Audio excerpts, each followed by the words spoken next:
ಜಗತಿ ಜಗತಿ. ಎಲ್ರಿಗೂ ನಮಸ್ಕಾರ. ಜಗತಿ ಚಾನೆಲ್ಗೆ ಸ್ವಾಗತ. ನಾನು ನಿಮ್ಮ ಸ್ನೇಹಶ್ರೀ ಹೆಗಡೆ. ಸಂಗ್ರಾಮದ ಕಥೆಗಳು ಎಂಬ ಪುಸ್ತಕದಿಂದ ಆರಿಸಿದ ಇನ್ನೊಂದು ಕಥೆನ ನಾನು ನಿಮ್ಗೆ ಹೇಳ್ತಿದ್ದೀನಿ. ಅದೇ ನಮ್ಮ ದೇಶಭಕ್ತ ವಾಮನ ಹೊದಿಕೆ ಮಾಸ್ತರ್ ಅವರ ಕತೆ.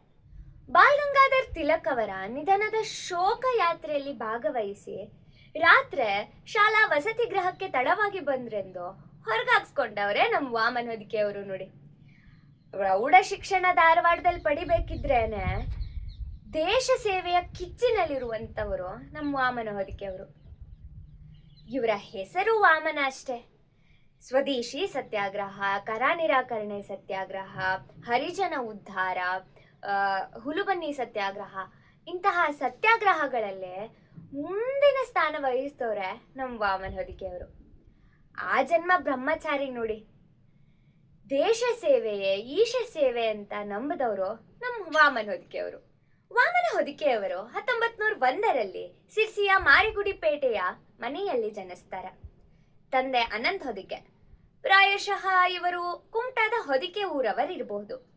5ನೇ ತರಗತಿ ತನಕ ಸಿರ್ಸಿಯ ಸರ್ಕಾರಿ ಶಾಲೆಯಲ್ಲೇ ಓದ್ತಾರೆ. ಮುಂದೆ ಹೆಚ್ಚಿನ ಶಿಕ್ಷಣಕ್ಕಾಗಿ ಧಾರವಾಡದ ವಸತಿ ಶಾಲೆಯನ್ನ ಸೇರ್ಕೊಡ್ತಾರೆ. ಅವರು ಜಾಣ ವಿದ್ಯಾರ್ಥಿ, ಬರೆಯೋದ್ರಲ್ಲೂ ನಿಸ್ಸೀಮ. ಮುಂದೆ ಶಾಲೆಯ ನಿಬಂಧ ಬರೆಯುವಾಗ ಬ್ರಿಟಿಷ್ ಸರ್ಕಾರದ ಬಗ್ಗೆ ಅಥವಾ ಅಸಂಬದ್ಧ ಶಿಕ್ಷಣ ಪದ್ಧತಿಗಳ ಬಗ್ಗೆ ಸವಿಸ್ತಾರವಾಗಿ ಬರೆಯುತ್ತಿದ್ರಂತೆ. ಮುಂದೆ ಇವರು ಸರ್ಕಾರಿ ಆಂಗ್ಲ ಶಾಲೆಗಳನ್ನ ತ್ಯಜಿಸಿ ಬಂದ ವಿದ್ಯಾರ್ಥಿಗಳಿಗೆ ಶಿಕ್ಷಕರಿಗಾಗಿಯೇ ಅಂತಾನೆ ಸಿರ್ಸಿಯಲ್ಲಿ ಒಂದು ರಾಷ್ಟ್ರೀಯ ಶಾಲೆಯೊಂದನ್ನ ತೆಗಿತಾರೆ. ಅದರ ಪಠ್ಯಕ್ರಮನೂ ಅವರೇ ತಯಾರು ಮಾಡ್ತಾರೆ. ಇವರೊಂದಿಗೆ ಶಂಕರ್ ಗುಲ್ವಾಡಿ ಮತ್ತೆ ತಿಮ್ಮಪ್ಪ ನಾಯ್ಕರ್ ಕೂಡ ಸೇರ್ಕೋತಾರೆ.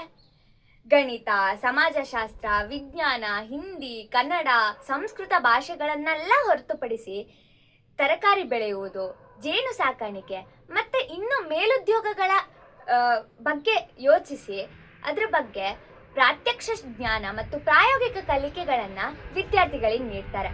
ಅವರಿಗೇನಂದ್ರೆ ವಿದ್ಯಾರ್ಥಿಗಳು ಸ್ವಯಂ ಉದ್ಯೋಗಗಳನ್ನ ಕೈಗೊಳ್ಳಬೇಕು ಎಂಬುದೇ ಆಶಯವಾಗಿರುತ್ತದೆ. ನಮ್ಮ ನೂತನ ಶಿಕ್ಷಣ ಪದ್ಧತಿ ಗುರಿ ಕೂಡ ಅದೇ ಆಗಿತ್ತು ನೋಡಿ. ಶಿಕ್ಷಣದ ಪ್ರಚಾರ ಹಾಗೂ ಸ್ವಾತಂತ್ರ್ಯ ಜಾಗೃತಿಗಳ ಬಗ್ಗೆ ಅರಿವು ಮೂಡಿಸೋಕಂತಾನೆ ಮುಂಜಾನೆ ಪ್ರಾರ್ಥನೆಯ ನಂತರ ಪ್ರಭಾತ ಪೇರಿಗೆ ಹೋಗುವುದು ಇತ್ತು ನೋಡಿ.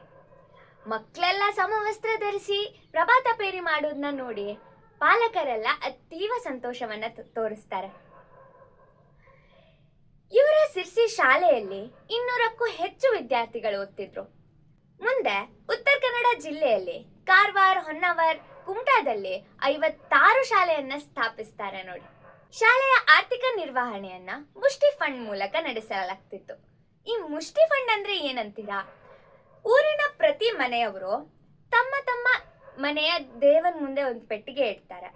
ಆ ಪೆಟ್ಟಿಗೆಯಲ್ಲಿ ದಿವಸ ಒಂದು ಮುಷ್ಟಿ ಅಕ್ಕಿ ಅಥವಾ ಯಥಾನುಶಕ್ತಿ ನಾಣ್ಯವನ್ನ ಹಾಕ್ತಾರೆ. ಪ್ರತಿ ತಿಂಗಳ ಸ್ವಯಂ ಸೇವಕರು ಎಲ್ಲರದು ಮನೆಗೆ ಹೋಗಿ ಆ ಡಬ್ಬಿಯನ್ನ ತಂದು ಅದನ್ನ ಲೆಕ್ಕಾಚಾರ ಮಾಡಿ ಇದರಿಂದ ಬಂದಂತ ಹಣದಲ್ಲಿ ಇವ್ರು ಶಾಲೆ ನಡೆಸ್ತಿದ್ರು. ಇವರು ಸಿರ್ಸಿಯ ಸಂತೆಯ ದಿನ ಸಂತೆಯ ಪಕ್ಕ ಒಂದು ವೇದಿಕೆಯನ್ನ ಮಾಡಿ ಅಲ್ಲಿ ದೇಶಭಕ್ತಿ ಗೀತೆ ಹಾಗೂ ಭಜನೆ, ಗಾಂಧಿ ತತ್ವದ ಬಗ್ಗೆ ಭಾಷಣ, ಇನ್ನಿತರ ಕಾರ್ಯಕ್ರಮಗಳನ್ನ ಮಾಡ್ತಿದ್ರು. ಮತ್ತೆ ವಾರಕ್ಕೊಮ್ಮೆ ಪಾನ ಪ್ರತಿಬಿಂಬ ಅಂದ್ರೆ ಸಾರಾಯಿ ಅಂಗಡಿ ಮುಂದೆ ಹೋಗಿ ಸತ್ಯಾಗ್ರಹವನ್ನ ಮಾಡ್ತಿದ್ರು. ಇನ್ನು ರಾಷ್ಟ್ರೀಯ ಸಮಾಚಾರ ಇರಬಹುದು ಅಥವಾ ಸ್ಥಳೀಯ ಸುದ್ದಿಗಳನ್ನ ಒಂದು ಅಂದವಾದ ಬಟ್ಟೆಯ ಮೇಲೆ ಬರೆದು ಬೋರ್ಡ್ಗೆ ಹಾಕ್ತಿದ್ರು. ಇದನ್ನ ಓದೋಕೆ ಮತ್ತೆ ಕಾರ್ಯಕ್ರಮ ನೋಡೋಕೆ ಅಂತಾನೆ ಜನರೆಲ್ಲ ಗುಂಪಾಗಿ ಬರ್ತಿದ್ರು ನೋಡಿ. ಮುಂದೆ 1928ರಿಂದ 1938ರವರೆಗೆ ವಿದೇಶಿ ವಸ್ತು ಬಹಿಷ್ಕಾರ, ಕರಬಂದಿ, ಜಂಗಲ್ ಸತ್ಯಾಗ್ರಹ ಅಂತೆಲ್ಲ ಹೋಗಿ 6 ಸಲ ಶಿಕ್ಷೆಗೊಳಗಾಗ್ತಾರೆ. 4 ವರ್ಷದ 10 ತಿಂಗಳು ಸೆರೆಮನೆ ಪಾಲಾಗ್ತಾರೆ. ಅಲ್ಲಿ ಕಲ್ಲು ಕಟ್ಟಿಗೆ ಒಡೆಯುವುದು, ಜೋಳ ಗೋಧಿ ಬಿಡಿಸುವುದು, ಮಲ ಹೋರುವಂತಹ ಸಶ್ರಮ ಶಿಕ್ಷೆಗಳಿಗೆ ಒಳಗಾಗ್ತಾರೆ ನೋಡಿ. ಎಷ್ಟೇ ಆದ್ರೂ ಇವರು ಮಾಸ್ತರ್ ಅಲ್ವಾ?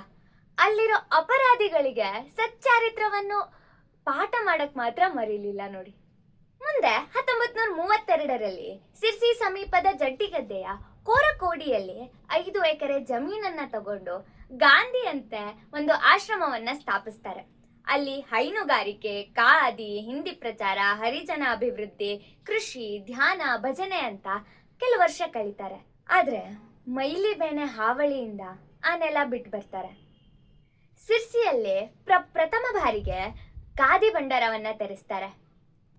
ಹಳಕಾರ, ಬಾಡ, ಬಗ್ಗೋಣ, ಕಾಗಲ ಮುಂತಾದ ಗ್ರಾಮಗಳಲ್ಲಿ ಸೇವಾ ಸಮಿತಿಯನ್ನ ಸ್ಥಾಪಿಸಿ ಸರ್ವೋದಯ ಕಾರ್ಯಕ್ರಮಗಳನ್ನ ಪ್ರಾರಂಭ ಮಾಡ್ತಾರೆ. ಮುಂದೆ ಭೂದಾನ ಚಳುವಳಿಯ ರೂವಾರಿಯಾದಂಥ ವಿನೋಬಾ ಭಾವೆಯವರ ಜೊತೆ ಸೇರ್ಕೋತಾರೆ.